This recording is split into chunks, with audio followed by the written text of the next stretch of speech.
Le passereau même a trouvé une maison, et l'hirondelle un nid pour elle. Psaume 84, 3.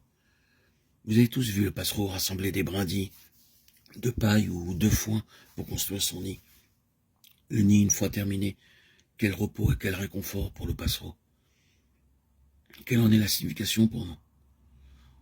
Ne nous est-il pas enseigné que notre Dieu, avec soin et patience, rassemble les matériaux en vue de se construire une habitation?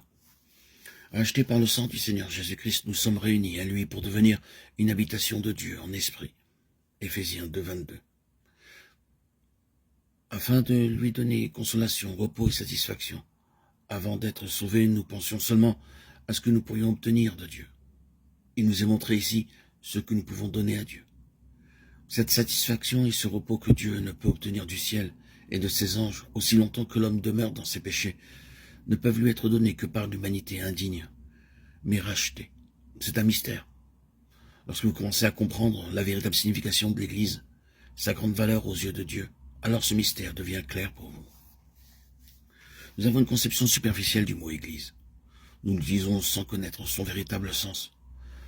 Beaucoup disent, le dimanche, aujourd'hui je vais à l'église. Il s'agit d'une très mauvaise utilisation du mot église. Dans la Bible, celui-ci n'est jamais employé pour désigner une construction terrestre. Vous verrez souvent peint sur des panneaux d'affichage ces mots. Église baptiste, église méthodiste ou église des Indes du Sud. Cependant, on ne devrait jamais utiliser le mot église pour un bâtiment.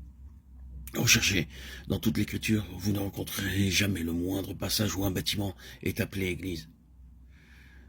C'est la raison pour laquelle beaucoup ont fait faillite dans la compréhension du mystère céleste de l'église.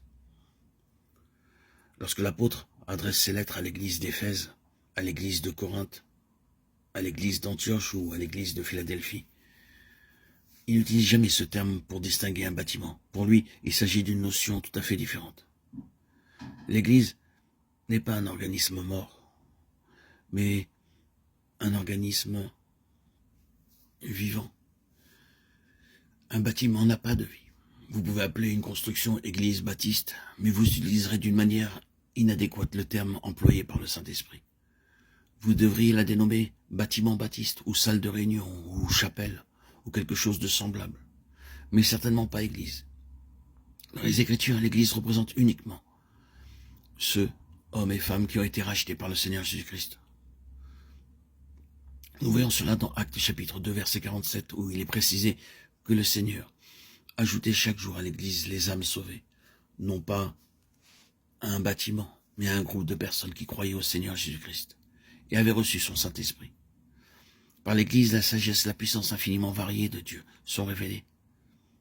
Cette sagesse variée de Dieu ne peut pas être révélée par les anges, mais par les créatures humaines rachetées par le précieux sang de Christ.